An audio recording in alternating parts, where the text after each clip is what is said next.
Terima kasih masih bersama Rasil TV dan Radio di ruang kesehatan pada siang hari ini yang tengah membahas ibu menyusui tapi juga sekaligus bekerja.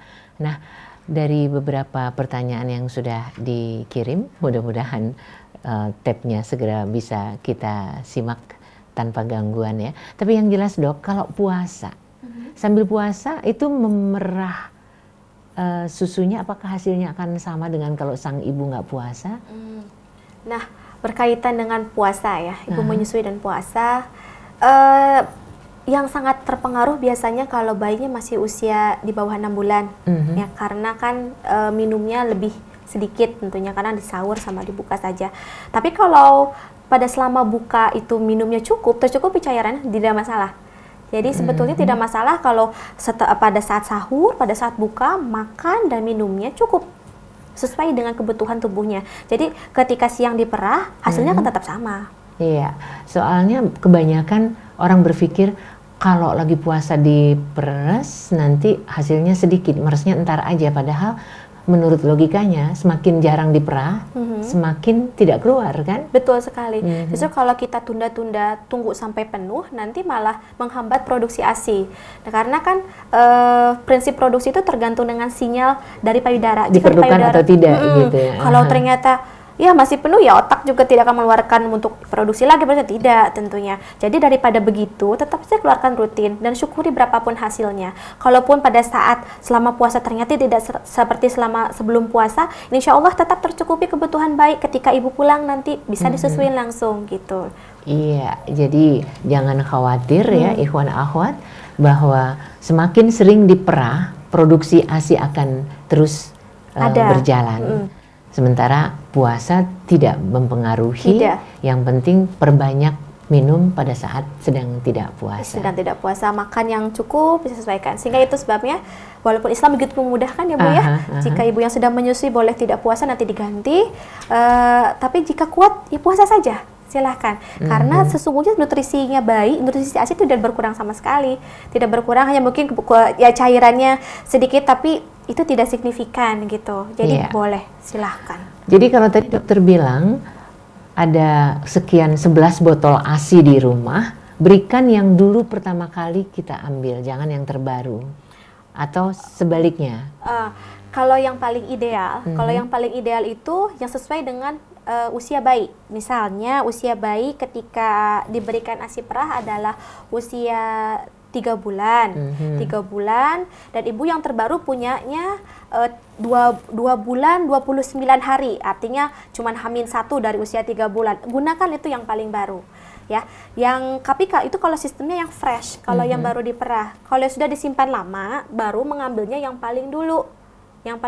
Jadi first in first out kalau yang beku. Tapi kalau yang fresh, yang paling dekat dengan usia bayi kita utamakan.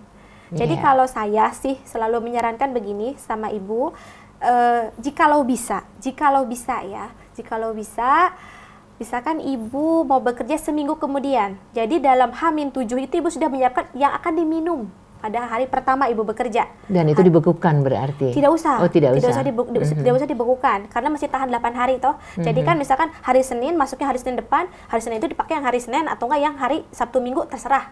Itu pokoknya yang paling dekat usianya dengan usia bayi. Tapi kalau menurut ibu kayaknya, aduh saya kayak nggak sempat gitu, nanti takutnya kejar tayang, malah jadi stres, malah jadi menghambat produksi ASI, ya yang ambil yang beku juga nggak masalah. Masih lebih bagus daripada susu formula. Jadi stres menghambat produksi ASI, itu yang harus diingat ya.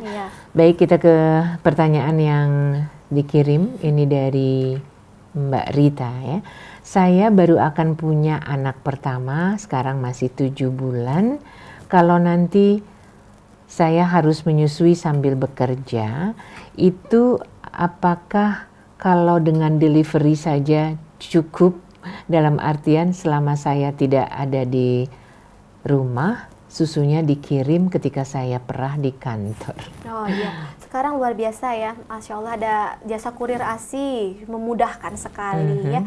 Kalau bisa pakai jasa kurir ASI, jadi ibu misalkan perah untuk langsung diminum dan memungkinkan untuk dikirimkan boleh silahkan ibu gunakan sesuai dengan kebutuhannya bayi. Kalau tidak mencukupi, seperti yang tadi saya katakan, ibu kan sudah menabung. Saya harapkan Ibu Rita menabung, ada tabungan di rumah yang sudah dibekukan itu tadi, pakai saja itu, tidak masalah. Jadi tujuan yang dibekukan untuk tabungan jika yang fresh, yang paling dekat usianya dengan usia bayi si ASI perahnya ini kehabisan, pakai saja yang sudah ada di rumah yang mungkin sejak usia 2 bulan ditabung, tidak mengapa, begitu. Iya. Baik, yang berikut ini tidak ada namanya. Assalamualaikum, saya mau bertanya, anak saya menyusunya kuat sekali dan ASI-nya kurang banyak, jadi perlu tambahan formula. Apakah nggak apa-apa seperti itu? Okay. Saya nggak disebut bayinya usia gitu. berapa. Usia berapa ya? Oke, waalaikumsalam warahmatullahi wabarakatuh. Ibu yang lagi khawatir karena ASI-nya dirasa kurang. Kurang itu kita baru bisa ketahui ASI ibu kurang jika berat badan bayi tidak ada kenaikan atau mengalami penurunan. Nah, karena apa? Karena indikator kecukupan ASI hanya dilihat dari kenaikan berat badannya si bayi dan status cairannya si bayi. Kalau misalkan kenaikan berat badan bayinya bagus, berarti ASI ibu cukup. Kalau ternyata bayinya tidak dehidrasi setiap harinya, berarti ASI ibu cukup. Kurang itu hanya dilihat dari situ. Kalau bayinya kuat sekali nyusunya kok kayaknya nggak habis-habis, nggak selesai-selesai. Tergantung usia ya Bu ya. Kalau usianya masih newborn, artinya 0 sampai 28 hari, kemudian beratnya bagus, iya dia akan lebih sering menyusu. Tapi ketika usia dia mulai di atas, mulai menjelang 3 bulan, dia mulai lebih teratur nyusunya. Tergantung pada apa Ibu? Tergantung pada posisi dan pelekatan Ibu pada saat menyusui. Jadi ketika posisi pelekatannya efektif, bayi mendapatkan ASI secara optimal dari payudara Ibu. Nah, kalau misalkan usia bayi, kan kita tahu ya usia bayinya, misalkan anggaplah usia bayi Ibu itu masih newborn, otomatis akan lebih sering menyusu Ibu. Itu adalah wajar. Kenapa? Lambungnya bayi masih kecil, jadi dia cepat bisa kenyangnya, tapi cepat kosongnya karena kecil itu tadi gitu. Jadi otomatis akan dikit-dikit minta, tapi mintanya dalam artian dia rewelnya untuk minta nyusu aja, nggak rewel karena kesakitan atau apa-apa. Tapi kalau usianya di atas usia newborn, terus berat badannya tidak naik, dia rewel terus kena nyusunya sampai kesulitan, bisa jadi ada masalah di situ. Apakah masalah dari bayinya atau masalah dari ibunya, itu perlu dievaluasi, jadi temui dokternya gitu. Iya, jadi susu formulanya tunggu setelah ketemu dengan ahlinya. Iya, betul sekali. Baik, sebelum saya lanjutkan, terima kasih untuk teman-teman yang ada di Pontianak, di Batam, di Sukabumi, kemudian juga di Semarang. Terima kasih. Serta untuk kru hari ini, saya belum dapat namanya siapa aja. Ini pertanyaannya, sayang tidak ada namanya. Tolong dong ya kalau kirim boleh nama, habis itu usia dan lokasi biar kita tahu gitu ya. Usia bayi juga perlu ya? Usia bayi juga boleh ditambahkan. Assalamualaikum, kalau lagi puasa ada nggak sih bedanya air susu ibu dengan ibu yang tidak berpuasa? Sebetulnya ketika ada penelitian di jurnalnya, ketika diteliti ternyata tidak terlalu berbeda. Kalaupun berbeda hanya sedikit, jikalau ibunya tidak cukup cairannya, jadi lebih sedikit cairannya, begitu saja. Tapi kalau tercukupi selama sahur dan berbuka, itu insya Allah tidak ada masalah. Kan anggap aja selama sahur dan berbuka kan kita hanya memutar jam makan dan jam minum kita. Jadi siang itu seperti kita tidur malam, tidak makan, tidak minum selama malam kan, jam tidur kita itu. Nah kurang lebih seperti itu. Jadi ketika lagi puasa, insya Allah tidak terlalu berbeda signifikan. Bahkan ya ayah bunda yang luar biasanya dari ASI ini, ibu yang status gizi buruk, yang sampai dikatakan dia gizi buruk itu seperti marasmus atau kwashiorkor, benar-benar gizi buruk ya ibu. Kandungan ASI-nya, kandungan nutrisinya hanya lemaknya yang sedikit berkurang, lainnya sama, lainnya lengkap. Subhanallah. Nah, apalagi cuman ibu status gizinya baik, berpuasa, tercukupi kebutuhan nutrisinya selama sahur dan berbuka, insya Allah nggak ada apa-apa. Jadi tidak ada perbedaan. Tidak ada perbedaan. Ya? Hanya saja tergantung pada kita. Jikalau ibu merasa khawatir, kan sudah ada ya pernyataan, jikalau merasa khawatir ini akan membahayakan ibu dan bayi, kan dipersilakan untuk tidak berpuasa. Jikalau membahayakan bayi, itu juga sama kan seperti itu, ada aturannya di Islam. Jadi dilihat saja kondisi ibu sendiri bagaimana, dilihat juga bayinya. Ada kalanya ada bayi yang cenderung jadi rewel gitu ya. Itu mungkin kalau saya berbuka tidak rewel, ternyata tidak rewel dan ibu yakin bahwa oh kalau gitu saya tidak puasa, ya mangga tidak puasa, nanti kan bisa diganti atau fidyah ya Bu ya. Masalah seperti itu. Baik, ini pertanyaan dari hamba Allah. Kalau memerahnya di ruangan bukan kamar mandi, kan dilihat banyak orang. Seburuk apakah kalau memerah susu ASI di ruang-ruang seperti di kamar mandi? Oke. Aduh, iya ya. Kadang suka jadi ini khawatir ya, karena kan dilihat atau bagaimana. Itu pentingnya bawa apron menyusui. Dan itu pentingnya kita perlu sampaikan ke atasan, ke rekan kerja, untuk bisa bekerja sama bagaimana caranya bisa mendapatkan ruangan khusus untuk menyusui. Jikalau kantornya tidak bisa ada ruangan tersendiri yang cantik seperti di mal-mal, ya ada ruangan rapat yang tidak dipakai, izin untuk dipakai untuk menyusui itu lebih baik. Kenapa tidak dianjurkan di toilet? Di toilet banyak kuman, tidak hanya di WC-nya saja, tapi di temboknya juga, di lantainya juga. Kita taruh botol kita di satu tempat satu tempat, misalkan di toilet ya, didudukan WC, apalagi didudukan WC, kesenggol, kecipratan atau apa, kan kita tidak tahu. Lebih baik, lebih aman cari tempat yang bersih. Insya Allah kalau kita komunikasikan dengan baik dengan rekan kerja dan atasan, mereka juga pasti akan mendukung ya Bu ya. Iya, tapi mudah-mudahan sih dengan ruangan yang sekecil 2 meter kali 2 meter saja atau sudah bahkan cukup. Kurang dari itu, yang penting cuma ada satu bangku, ya kan? Yeah. Kalau itu hanya untuk merah susu kemudian nanti disimpan di freezer ya, ketika ruangan itu bayi dibawa pun masih tetap cukup ya. Iya. Jadi sebetulnya nggak terlalu banyak perlu ruangan sih. Mudah-mudahan dimanapun para ibu bekerja itu tersedia ruangan untuk menyusui atau untuk merah. Jadi ruang laktasinya tersedia. Baik, saya lanjutkan kembali dengan hamba Allah di Sukabumi. Kalau benar ASI itu kalau sehari nggak dikasih, terus esok harinya juga jangan dikasih lagi, atau boleh diberikan kembali? Apanya nih? Tunggu sebentar. Apa benar ASI kalau sehari tidak dikasih, terus esok harinya jangan dikasih lagi? Atau boleh diberikan kembali? Mungkin saya nggak ngerti maksudnya. Berkaitan mitos, Bu. Kan ada yang mitos ASInya basi gitu. Kalau misalkan udah lama nggak dikasih nanti basi. Oh, seharian tidak menyusui. Kalau di dalam tubuh ibu rasanya enggak ya? Iya, enggak, insya Allah enggak. Kalau di dalam tubuh kita enggak. Kebayang kalau ada yang basi di dalam tubuh kita kayak apa, kita pasti sakit ya.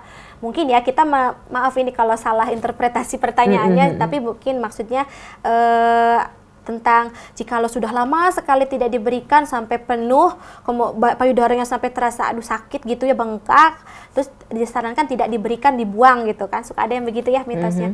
Baik, sebenarnya begini.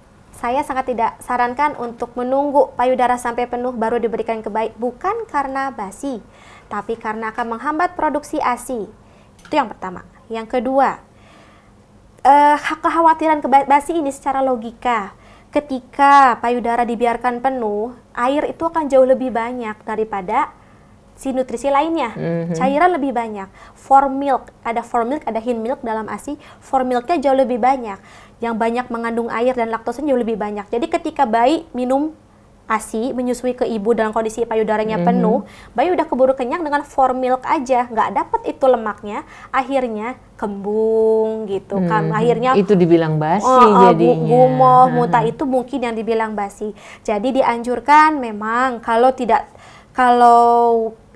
bisa seharusnya dibiasakan, dirutinkan, diperas atau dikeluarkan secara teratur, jangan sampai penuh. Tapi kalau ternyata satu dan lain hal menyebabkan jadinya hampir penuh, maka sedapat mungkin kalau bayinya tidak rewel banget, ya misalkan bisa menunggu, ibu keluarkan dulu tapi disimpan aja ASInya, nggak usah dibuang. Jangan biarkan payudaranya membengkak hanya karena kepenuhan ASI, padahal bisa diperah dulu ya. Baik, kita terima telepon terlebih dahulu. Assalamualaikum. Waalaikumsalam. Silakan, dengan ibu siapa? Di mana? Dengan Chelsea. Halo. Halo. Oh ya. Assalamualaikum. Waalaikumsalam. Coba diulang lagi pertanyaannya.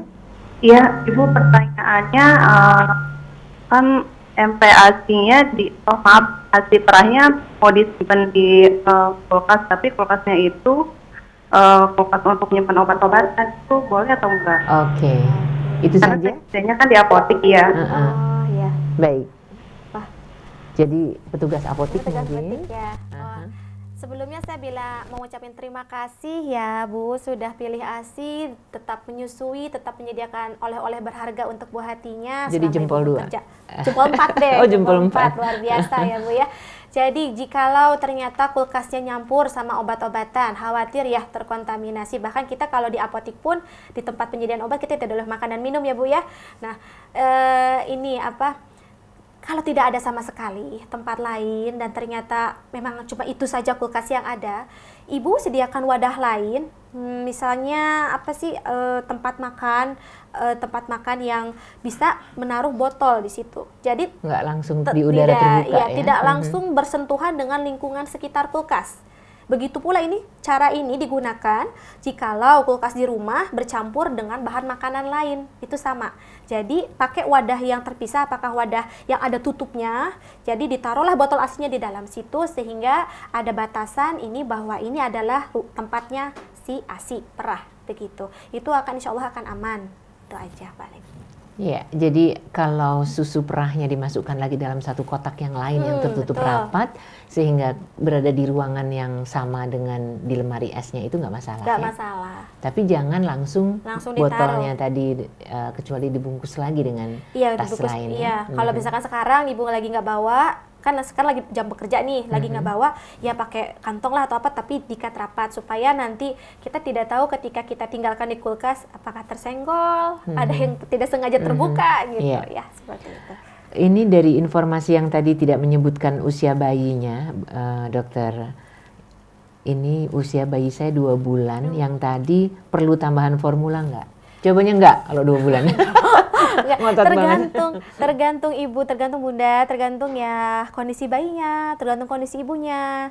Saya tidak bisa menyarankan tidak formula, tapi juga tidak bisa menyarankan perlu formula tanpa periksa langsung, sama seperti pemberian obat. Karena formula itu sebetulnya sesuaikan dengan indikasinya. Kalau ada indikasinya, kenapa tidak gitu? Ini hanya karena merasa air susunya kurang. Sebaiknya kan? kalau misalkan seperti yang tadi saya katakan, air susunya ibu merasa kurang. Tapi kurang itu indikatornya apa dulu nih Bu? Kalau ternyata indikatornya bukan dari berat badan, bukan dari dehidrasi atau tidak, ternyata tidak dehidrasi, berarti sebenarnya ASI Ibu cukup. Kalau indikator bayinya kesannya kayak nyusuk terus, coba biasanya karena bayi belum dapat optimal karena mungkin posisi pelekatannya belum pas. Sebaiknya dievaluasi dulu ke konselor menyusui untuk dilihat teknik menyusuinya seperti apa, manajemen menyusuinya seperti apa, apakah ada sesuatu yang harus diperbaiki secara anatomi seperti itu, dilihat satu persatu. Jadi itu sebabnya kita perlu evaluasi. Kalau ternyata semuanya oke, semuanya baik-baik saja, kondisi berat badan bayinya misalkan gagal tumbuh ya Bu ya, gagal tumbuh itu artinya dia tidak naik-naik berat badannya selama 3 bulan berturut-turut atau selama dari lahir sampai sekarang tidak naik sama sekali.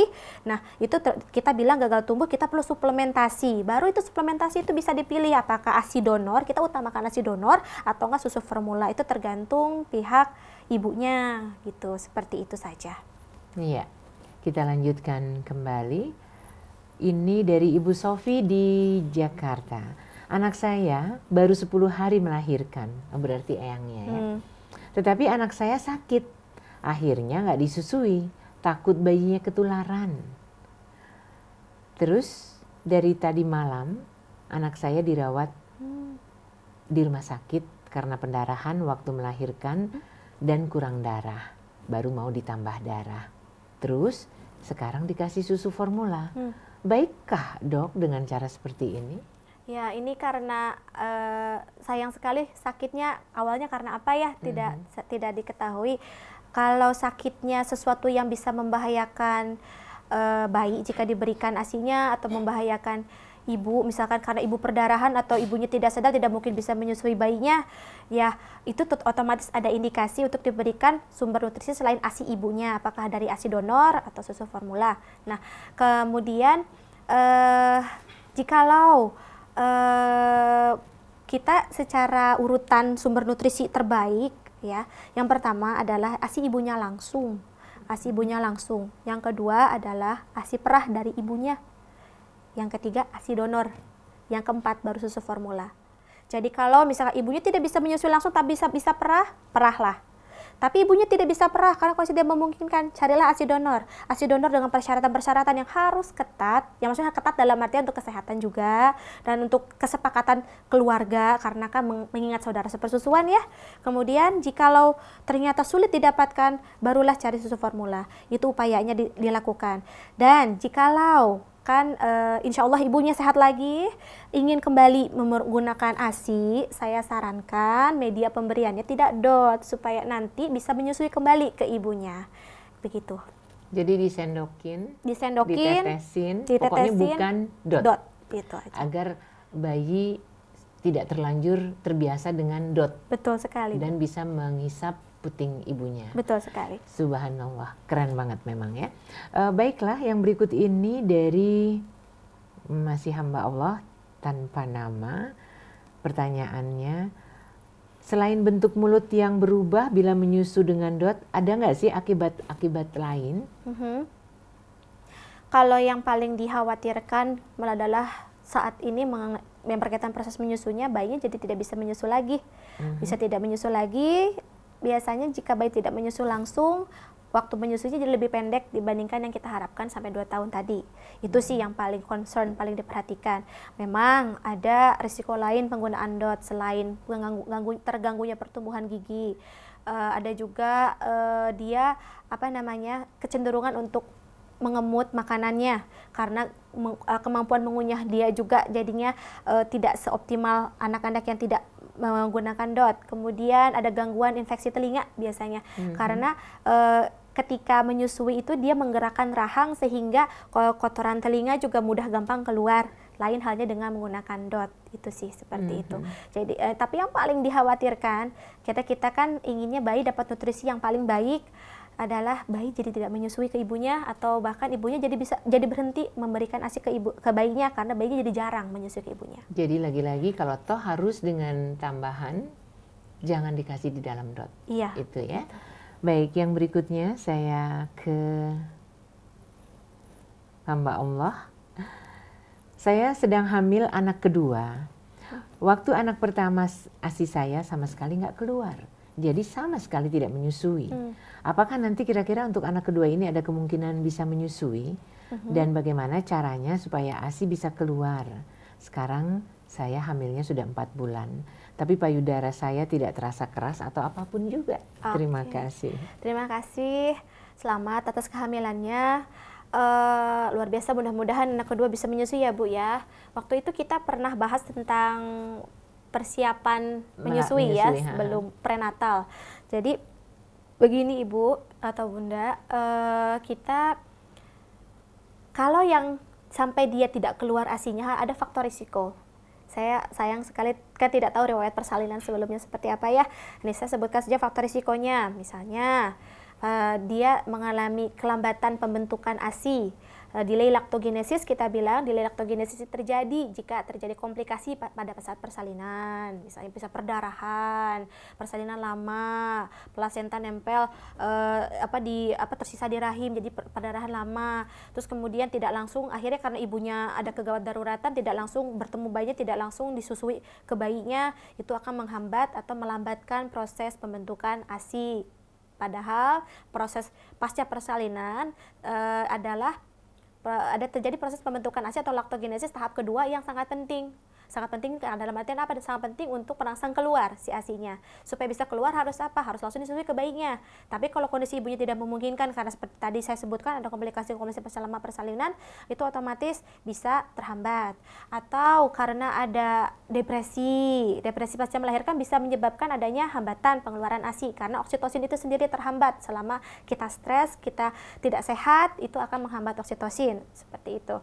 Nah, kalau supaya nanti ibu ini kan masih usianya masih 4 bulan, masih panjang waktunya, saya sarankan selama hamil ibu masih punya banyak waktu untuk menambah ilmu ibu, baca, ikut seminar, ikut parenting class terutama berkaitan dengan ASI, temui konselor menyusui pada usia 28 dan 36 minggu jika diperlukan untuk belajar tentang menyusui itu sendiri sehingga pada saat melahirkan nanti akan lancar, akan sehat, akan sesuai dengan harapan. Dan perlu diingat, setiap ibu yang hamil, yang melahirkan, punya payudara sehat, dia bisa menyusui bayinya. Allah sudah desain tubuh kita perempuan untuk bisa seperti itu. Yeah. Ya. Jadi masih waktunya 5 bulanan ya. Masih. Dan kita akan lanjutkan kembali SMS atau WA yang sudah dikirim. Ini kembali lagi dari hamba Allah tanpa nama.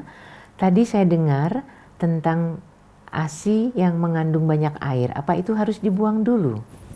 Iya. Yang ASI mengandung banyak air ini, kita khawatirkan bayinya jadinya hanya kenyang dengan formil saja. Kalau hanya formil saja, biasanya bayi tidak akan cepat lapar lagi, kemudian juga bayinya akan cenderung kembung ya. Nah, sedapat mungkin kalau memang kondisinya yang tadi seperti saya bilang bahwa jadi bengkak, jadi penuh, jadi buang dulu sebagian, maksudnya diperah dulu, kemudian disimpan, baru kemudian disusukan ke bayi, gitu agar bayi tetap dapat hind milknya. Hind milk sebenarnya ada di ada nyampur dari awal juga, cuma lebih banyak jika kandungan airnya saat sudah mulai sedikit. Ini di ASI yang akhir-akhir, ketika akan mulai selesai biasanya mulai banyak keluar hind milknya. Seperti itu. Tapi tetap upayakan payudara jangan sampai penuh baru diberikan ke bayi. Ya. Baik. Saya lanjutkan kembali. Ini dari Ibu Maya, 33 tahun di Jakarta. Subhanallah. Ya, jadi nama, usia, dan lokasi. Assalamualaikum dok, saya ingin tanya, apa ibu yang menyusui perlu tuh minum susu khusus untuk ibu menyusui? Waalaikumsalam warahmatullahi wabarakatuh.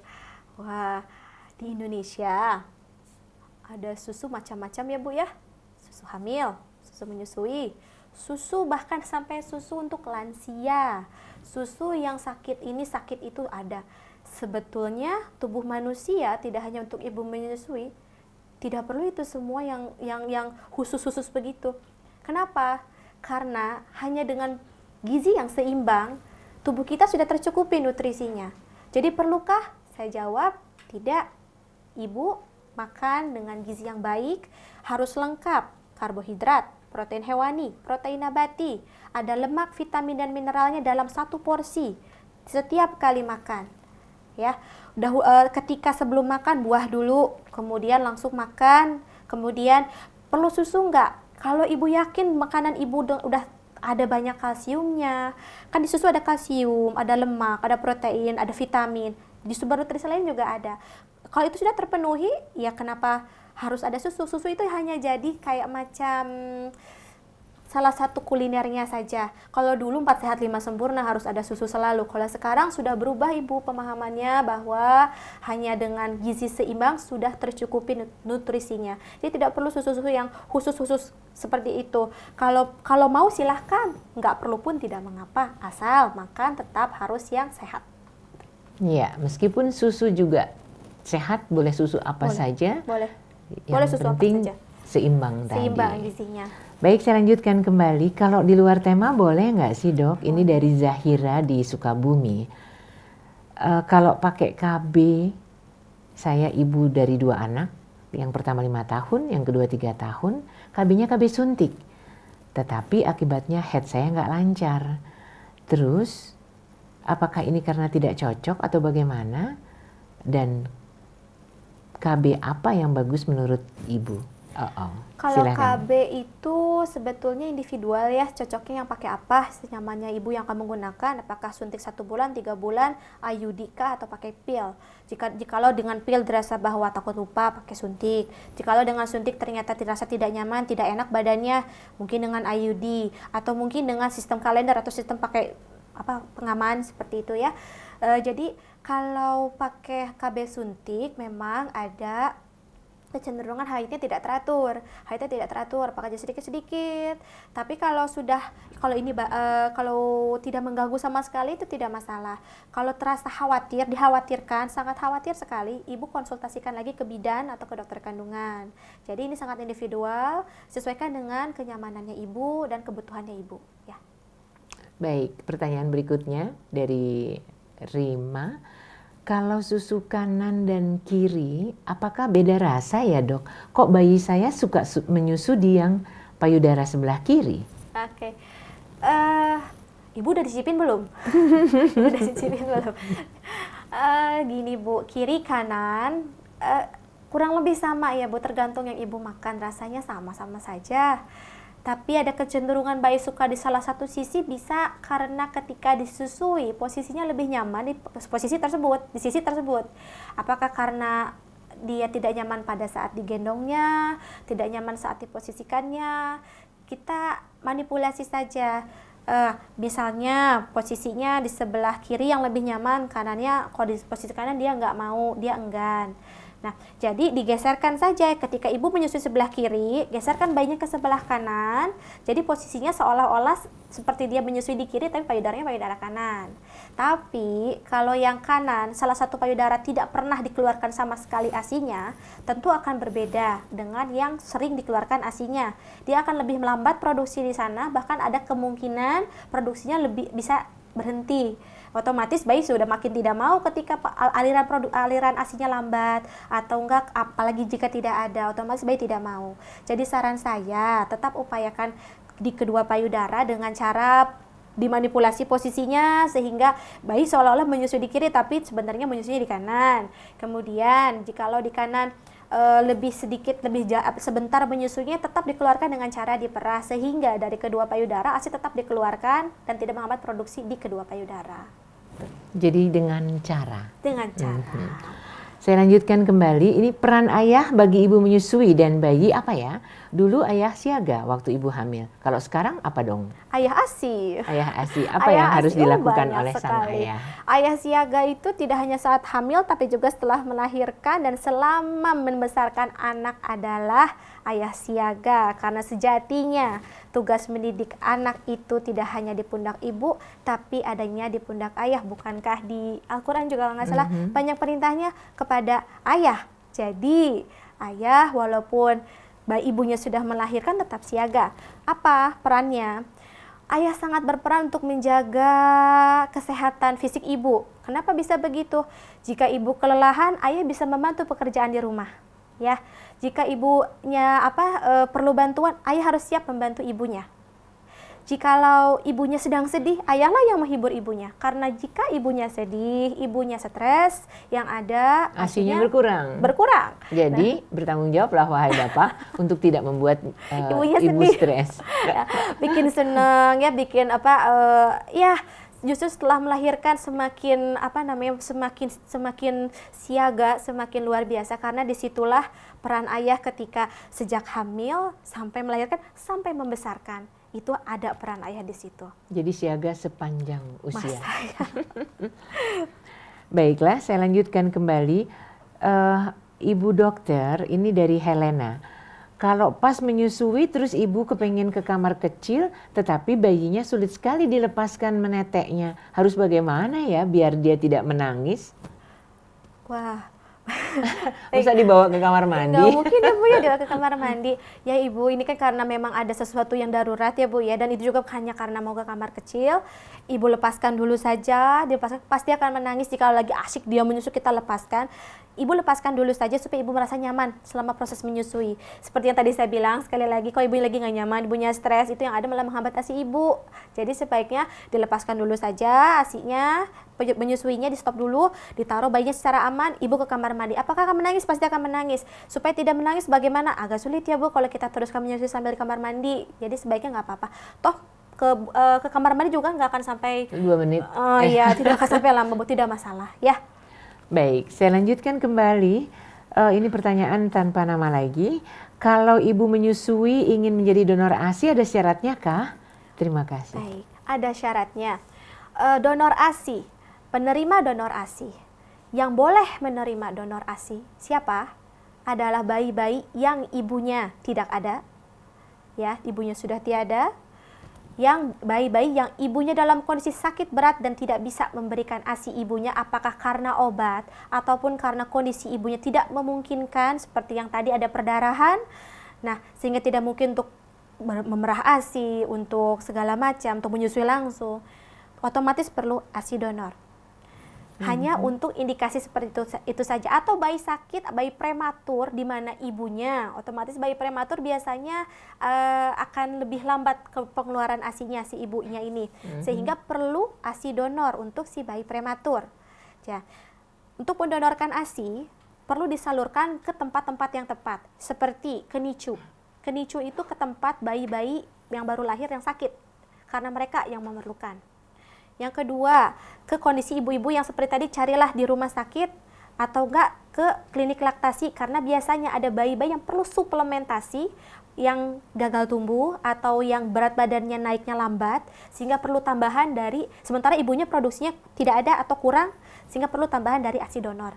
Syaratnya untuk bisa mendonorkan, pendonor harus sehat, tidak memiliki sakit yang ditularkan melewat darah seperti HIV, seperti hepatitis B dan C, seperti CMV.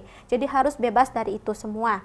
Kemudian syarat yang kedua, harus bisa menyediakan kebutuhan resipien penerima sesuai dengan yang diharapkan. Jadi ibu pendonor tidak merasa dikejar tayang, yang mengharapkan pun tidak merasa mengejar-ngejar. Jadi kebutuhannya bertemu seperti itu. Tapi yang utama, ingat, diberikan pada tempat yang tepat, orang yang tepat, dan penuhi syarat sehatnya itu.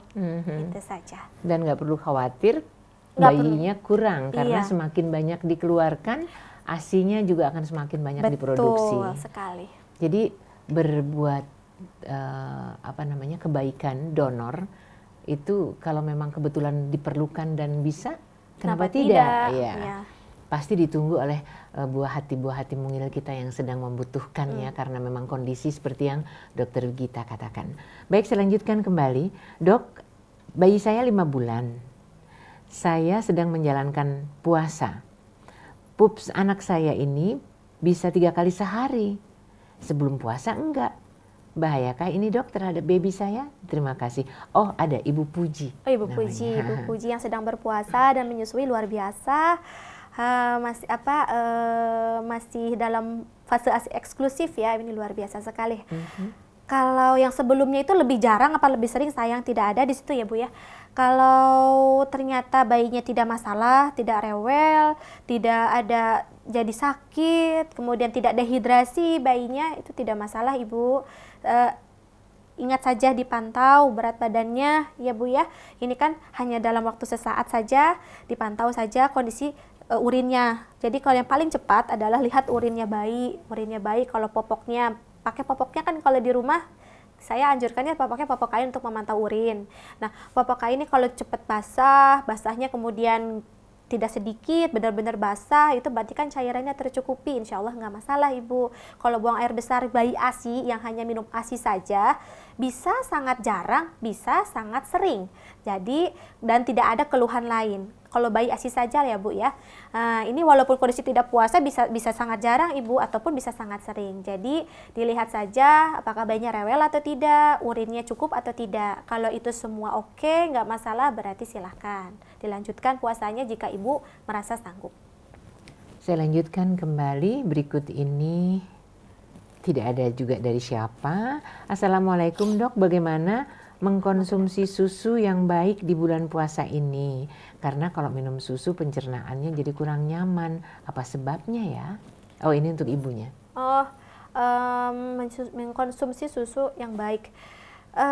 Kalau biasanya minum susu tidak masalah, tapi sekarang ada masalah, mungkin tidak cocok dengan susu yang diminum.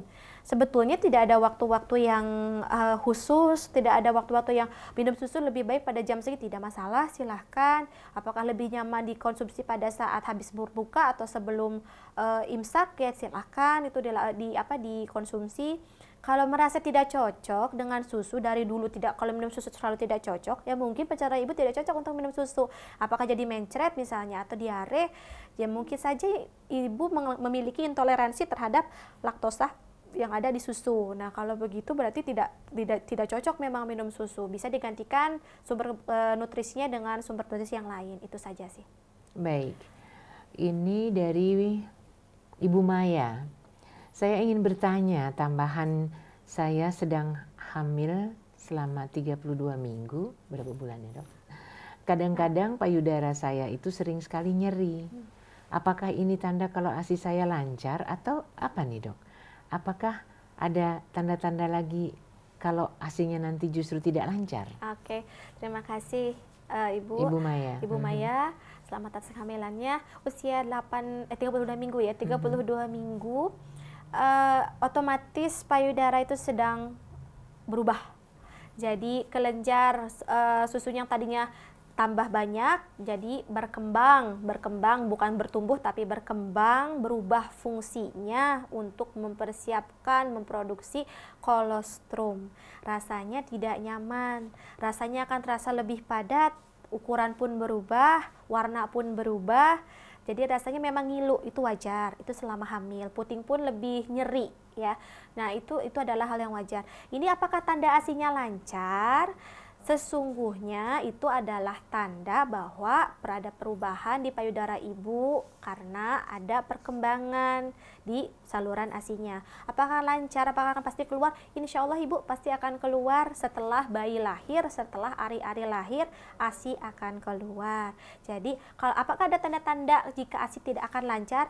Sayang sekali selama hamil, secara logika ya Bu ya, kita anggap secara logika, ibu yang hamil kemudian melahirkan, tidak ada gangguan-gangguan misalkan kelainan-kelainan hormonal seperti dan penyakit seperti diabetes atau gangguan tiroid, insya Allah produksinya lancar sesuai dengan seharusnya. Bayi lahir, ari-ari lahir, hormon kehamilan perlahan turun, kolostrum yang sudah dibentuk selama hamil ini akan keluar sedikit demi sedikit. Jadi insya Allah lancar. Itu aja paling Bu. Baik, ini pertanyaan dari Rizda. Kalau puting kemudian suka sakit ketika menyusui, itu sebaiknya dipersiapkan dengan apa ya? Oke, itu saja Dok. Oke, terima kasih pertanyaannya. Nyeri pada puting sebabnya macam-macam pada saat menyusui ya. Apakah karena lecet selama proses menyusui? Kalau karena lecet, penyebab lecet puting itu tergencet di antara langit-langit mulut bayi yang keras dan lidah bayi, sehingga setelah saya menyusui lebih gepeng atau seperti lipstik baru, itu terasa perih. Selama menyusui pun itu terasa perih, tidak nyaman. Nah, itu akan menimbulkan nyeri otomatis. Solusinya, pastikan pelekatan bayi, mulut bayi ke payudara tepat, supaya puting ibu, puting bunda tidak ada di bawah langit-langit mulut, tapi ada di belakang. Di belakang dekat sama daerah yang menggantung atau uvula, di langit-langit mulut yang lunak bukan yang keras. Jadinya kalau selesai menyusui tidak akan gepeng, tidak akan pernah terasa sakit. Itu jika nyerinya karena lecet. Atau ada juga yang nyeri karena infeksi, Kalau infeksinya biasanya infeksi terjadi karena lecet dulu. Ada mikrolesi karena lecet, kuman masuk, infeksi, nyerilah itu. Atau jamur, infeksinya bukan bakteri, jamur, nyeri itu, nyerinya tajam dan dalam rasanya dan gatal, merah, perih, segala macam jadi satu. Biasanya karena jamur bisa masuk ke situ karena ada lesi itu ada perlukaan ya, ada luka gitu di kulitnya yang kecil sekalipun ditambah lembab BH-nya atau pakai breast pad yang lembab itu akan merangsang tumbuhnya jamur. Atau nyeri karena pembuluh darahnya terjepit atau pembuluh darahnya mengecil kontraksi jadinya menyempit gitu. Kenapa bisa terjadi? Umumnya karena tergencet tadi, pembuluh darah itu sering terjadi kontraksi, jadinya kegencet otomatis nanti akan terasa payudara puting itu kurang aliran darah hingga lebih pucat warnanya, itu akan terasa nyeri. Nah, nyeri-nyeri ini utamanya disebabkan karena pelekatan yang belum pas. Jadi kalau pelekatannya pas, menyusui menjadi nyaman. Jadi terhindar dari segala nyeri ini sendiri. Itu saja. Jadi pesan saya, upayakan pelekatannya efektif ya. Baik, pertanyaan berikutnya boleh keluar dari topik nggak dok? Ini dari Limo. Istri saya itu ketika melahirkan 7 bulan yang lalu, itu terus disteril. Bisa nggak sih sterilnya dilepas diganti kontrasepsi yang lain dok? Terima kasih. Di steril itu berarti diputus apa diikat ya Pak saluran telurnya. Kalau diputus berarti harus ada rekonstruksi, penyambungan kembali, dan otomatis ini saluran telur itu sangat kecil ya Pak salurannya. Jadi sangat-sangat sulit biasanya untuk dilakukan penyambungan kembali. Kalau diikat masih bisa dilepas ikatannya sehingga si sel telur masih bisa masuk ke rahim. Tapi kalau diputus harus ada operasi ulang untuk penyambungan kembali. Nah, kalau itu sudah dilakukan, misalnya sudah, alhamdulillah kalau cuma diikat aja, cuma tinggal dilepas gitu. Tapi dengan catatan ya, dilepas juga belum tentu bisa seefektif dulu gitu. Barulah pikirkan kontrasepsi lain. Karena sebenarnya kalau udah steril itu sudah di stop gitu loh, sudah diputus saluran telurnya. Jadi otomatis tidak akan terjadi pembuahan. Kalaupun mau ganti, berarti harus tangan dulu yang sterilisasinya ini gitu. Sayang tidak dijelaskan sterilnya dengan cara seperti apa ya. Bapak bisa tanya ke tenaga kesehatan terdekat dari rumah mungkin. Atau enggak ya tanya sama dokter kandungan yang melakukan tindakan tersebut gitu. Baik, ini hampir sama dengan yang tadi karena terluka, tergores atau pahit perih di puting payudara saya. Kalau diolesi dengan apa dok? Saya takut kan nggak boleh diobatin. Nanti dihisap sama bayi. Oke.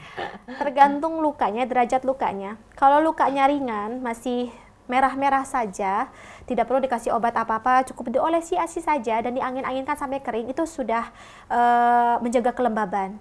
Untuk menjaga kelembaban lebih efektif, pakai krim atau salep yang mengandung lanolin, jadi menjaga kelembaban.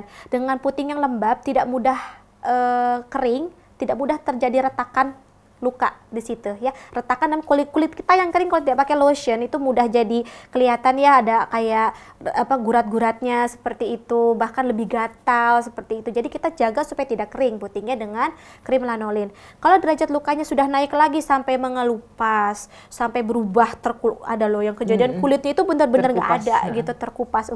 Itu perih luar biasa, otomatis perlu penanganan perawatan luka terbuka dan pemberian salep puting untuk kondisi tersebut. Apakah kok dilihat kok ternyata ada infeksinya, pakailah salep, ini akan diberikan salep puting yang disesuaikan dengan kondisi putingnya ibu gitu. Dan insya Allah kalau misalkan mau disusui ke bayinya, tinggal keluarkan ASI ibu, olesin, bilas pakai ASI ibu sudah cukup. Karena ASI itu sendiri akan menyembuhkan bagian luka itu. Betul. Subhanallah. Baik dok, ini pertanyaan terakhir dari 0857 sekian. Kalau ibu yang sedang menyusui minum air dingin atau es boleh nggak? Boleh es krim juga. Soalnya boleh. ini bulan puasa kan, jadi buka puasanya mau yang dingin-dingin. Segar-segar ya. Boleh sekali silahkan, tidak ada pantangan, tidak ada gangguan kesehatan pada ibu maupun pada bayi, karena setiap makanan yang dingin dan hangat yang masuk dalam tubuh kita akan netralkan suhunya agar sesuai dengan suhu tubuh kita. Masya Allah, itu luar biasa. Tubuh kita sudah ada pengaturan termostat di dalam tubuh kita, ayah bunda, jadi tidak perlu khawatir, silahkan. Dan hanya mitos saja, jika ibu minum es, minum air dingin, bayinya akan pilek. Pilek itu hanya disebabkan oleh infeksi, virus ataupun bakteri atau reaksi alergi ya. Jadi bukan berarti kemudian ASI-nya ikut dingin ya. Baik dok, waktu kita sudah mepet, kita rangkum bahasan terkait dengan seorang ibu menyusui yang juga bekerja. Baik ayah bunda dimanapun Anda berada, semoga yang tadi kita bahas sudah jelas, bisa diingat, bisa dipraktekkan. Jadi ibu menyusui dan bekerja bisa tetap memberikan ASI pada bayinya. Lakukan persiapan yang optimal sejak hamil, selama cuti hamil, dan selama bekerja. Selalu bawa alat perangnya seperti alat perah, apron menyusui, cooler box, ice pack, ice gel dibawa. Komunikasi dengan baik dengan rekan kerja, dengan atasan bahwa akan ada waktu untuk memerah. Persiapkan pengasuh, persiapkan bayi untuk bisa diberikan ASI perah selama bekerja tanpa DOT. Lakukan simulasi seolah-olah ibu pergi meninggalkan bayi selama sekian jam supaya pengasuh terlatih untuk tahu kapan bayi itu minum, pakai alat apa biasanya dia maunya, atau si bayinya pun akan terlatih untuk dekat sama pengasuhnya selama ibu bekerja. Jadi insya Allah banyak jalannya, banyak caranya. Niat baik tidak akan mungkin dipersulit. Jadi akan ada jalannya untuk tetap memberikan ASI walaupun ibu bekerja dimanapun ibu berada. Itu saja, terima kasih. Baik Dokter Gita, terima kasih untuk pencerahannya sehingga para ibu, calon ibu ataupun juga ayah tahu persis bagaimana menyusui sambil bekerja. Saya ingin sekali mengucapkan terima kasih kepada teman-teman di Batam, di Pontianak, juga di Sukabumi dan di Semarang untuk selalu bersama-sama kami. Juga untuk Khalid dan Yusuf, Imron dan Zain, serta Atep, terima kasih. Ibu dan Bapak yang sangat kami cintai. Karena ASI adalah hak buah hati kita, mari kita optimalkan pemberiannya. Kalau toh memang kita harus bekerja, jangan jadikan alasan apapun ketika kita berjauhan dengan buah hati untuk membuatnya menjadi mengkonsumsi susu-susu yang lain. Terima kasih sekali lagi, mari kita cintai anak kita dan berikan apa yang seharusnya mereka terima.